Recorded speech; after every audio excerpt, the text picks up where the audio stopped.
when did Sydney become a real prospect for you? We know Geelong was spoken about as in the mix. When did you get your head around a move to Sydney? Well, mate, it's been crazy week. It was, Graham Wright kept on telling me, get in early, and I was like, he's a bit of a bully. No, I'm joking.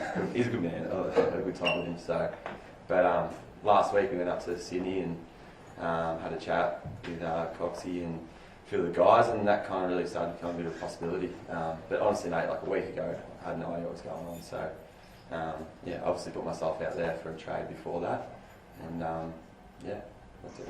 Robbie said what appeals to you about the Swans lineup compared to the Blues and the role you'll be playing?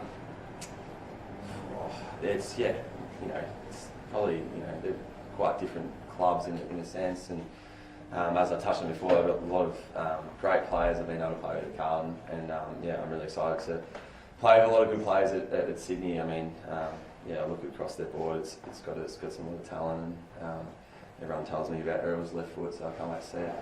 Robbie said it was quite nerve-wracking for him as the manager in the last few minutes of the trade period. So how was it? How in the loop were you, and how nervous were you in that last? Can you just talk to the last 5-10 minutes of the deadline day? It was the last 20 minutes. I was starting to get very nervous. I mean, I don't know why they go to the wire. They like to keep me on edge. It was a funny environment. I said I wasn't going to watch it. Went out with my partner Tiana, and we just stuff it. Let's chuck it on. Started watching it. Robbie got a fair bit of airtime, didn't he? It was nerve-wracking last 20 minutes to see what happens. Didn't look like Carlton were budging, and mate, as I said before, I think all parties come out with a great result, which I don't have any hard feelings on Carlton at all. I love my time there. I'm probably going to repeat that a few times, but I really did, and I'm glad we all came to a great arrangement. At what point in the season were you thinking of had enough here at Carlton and ready for a start? Everyone's reporting different things, and I honestly didn't talk to anyone from another football club until after the season. So, I didn't really wanted to do that because it didn't feel right being at Carlton and going around talking to other clubs at the time. But in saying that, after the season, obviously reached out to my manager and said, hey, is there an opportunity to move on, and had a conversation with the club at the right time about that before I went and did that. So, Like you said, would have been a point during the season where you kind of think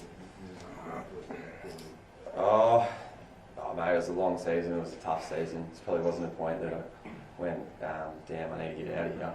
It was kind of gradual. Kind of sat down and had a good chat with, I really value obviously my relationship with my older brother, my parents, and all my siblings, and my partner Tiana. So, we kind of discussed after the season what it might look for us going forward. And I've only got a short career. Reality is, I remember Cade Simpson. I was talking to Weeders last night, and Cade Simpson, when we first got drafted all together, he come in and said, it goes quick, mate. And he was 18th year in or something. We're like, come on, mate, that doesn't happen. We've got ages ahead, and I've only got maybe 4 or 5 years left. So that's kind of went on a decision for myself, and a personal decision. And I thought the best thing was to move forward and try and change it up. So in July, when you obviously made quite public comments that you were staying put and I'll be at Carlton next year, we're done, that's it, settle it. Was that true at the time? When was that? Sorry. July, I think July 24 is what the people have timestamped. July 24. Is that when you after a game, was it? Yeah, after a game. Oh mate, I hadn't really made a decision there. No, not at all. So I was kind of, as I said once again before, I said after the season finished, and then I kind of reached out to my manager. Obviously you hear things and other clubs are hovering, because that's just the nature of the game. Looking at the way the AFL is moving forward, I think this will become quite common. Obviously, it's probably seen a bit more of that in this trade period. So, I was just very lucky that Paul and Robbie got the job done, and so did Carlton and Swans. I'm pumped to be a Swan. So. What was the chat like with Bossy that you had? When was that, the first month? Since things went through last night, you spoke to me. We had a quick chat on the phone last night, and I'm going to reach out over the next couple of days also. I've chatted to all of them. I called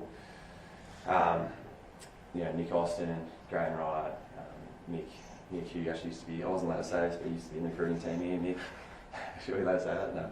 And yeah, a few of the boys. So we had a good chat with them today, and yeah, I'm gonna reach out to Bossy again. Like I played some great footy under Bossy.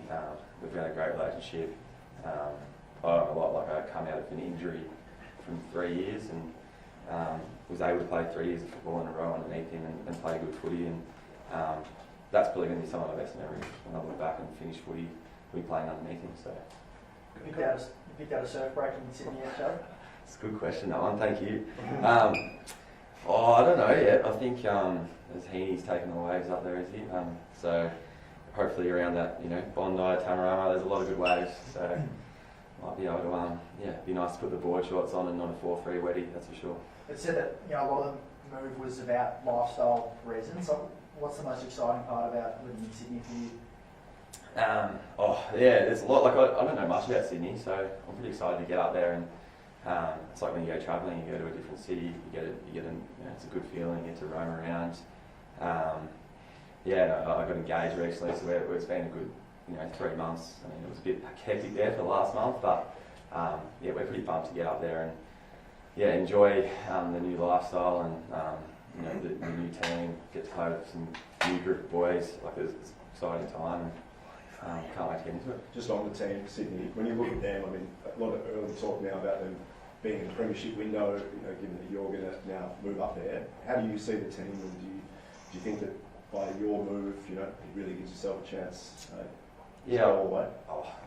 If I wasn't there or not, I think, you look at their team 2 years ago, and they even had a few players missing from that grand final team, and that year they were probably one of the best teams in the comp, so I'm not here to change anything. I'm hoping just to, slot in and play some good footy with all the other boys in the forward line. So it's going to be, it's going to be a lot of fun. I've reached out to the likes of Buddy Franklin or the other big man forwards who've been there. No, I haven't yet. What do you in the future? I'd love to. Like I grew up watching Buddy, and also I was a Cats fan, so I loved watching Big Tomahawk Hawkins. Actually, randomly sat next to him in the sauna the other day. The big fella, but I always enjoyed watching both those guys growing up, so I'll probably hopefully reach out to Buddy over the next couple of days. Just on Rossi, I mean, there was a bit of talk that, bit of conjecture that your relationship with him was a bit strained by the end. Is that the case? Or? No, not at all. I think in the end it's a pretty high pressure environment. I think obviously some things have maybe leaked out there that I would say aren't true. Like it's always a tough environment for ball, and it's going to be a lot of challenges that come with that. But for me and him, like I don't see our relationship being affected at all by this. And it's just I had to have a few good conversations with him at the end of the season.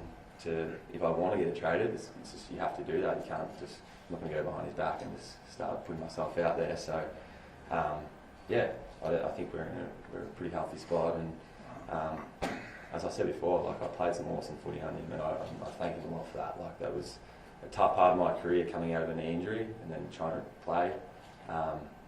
He dealt with that fantastically. So. Just a couple more, please. How, you can probably speak as honestly as anyone about this because you got your move in the end, but there's a lot of talk about players like Zach Merritt, Roll Marshall who didn't get their moves. How hard would it have been to have to say, I would like to leave, and then to be told, no, you're staying put? Would it have been hard to go back to Carlton? Oh, it would.